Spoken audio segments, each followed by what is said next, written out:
আর পরমব্রতকে মনে হচ্ছে এবার একটু রগড়ে দেওয়ার সময় এসেছে।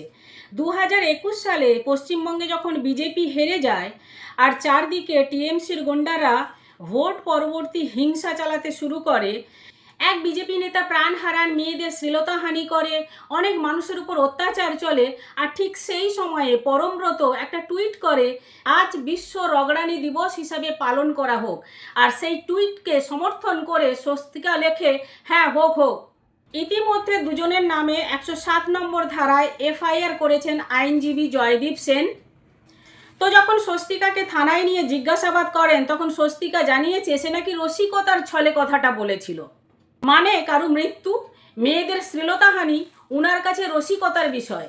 আর এদিকে গিরগিটির মতো রং বদলানো পরমব্রত পাল্টি খেয়ে বলছে আমি আমার সদ্যজাত সন্তানের মুখ চেয়ে কম্প্রোমাইজ করতে বাধ্য হয়েছিলাম। মানে ছেলের অন্নপ্রাশনে মমতা ব্যানার্জিকে ডাকতে হবে, এটা এক রকমের কম্প্রোমাইজ, বা আরজিকর কাণ্ডে সেলোটিপ এঁটে বসে থাকা, এটাও এক ধরনের কম্প্রোমাইজ। আবার 2026-এ টিএমসির প্রচারে গিয়ে বলা যে পশ্চিমবঙ্গ হচ্ছে মেয়েদের জন্য সবচেয়ে সেফ রাজ্য, এসআইআর এর বিরোধিতা করা, বিজেপিকে গোমূত্র পার্টি বলে ব্যঙ্গ করা, আর এখন যখন চাপে পড়েছে তখন ছেলেকে নিয়ে ভিকটিম কার্ড খেলা। পরমব্রত মুখ খুলতো শুধু দুটো সময়ে, বাংলাদেশ আর পাকিস্তানকে সাপোর্ট করার সময়, আর হচ্ছে বিজেপির এগেনস্টে কথা বলার সময়। আর এখন যেই দেখেছে বিজেপি জিতেছে অমনি রাতারাতি গঙ্গা স্নান করে বিজেপির দিকে ঘেঁষতে শুরু করেছে। এক্সিলেন্ট অ্যাক্টিং ভাই।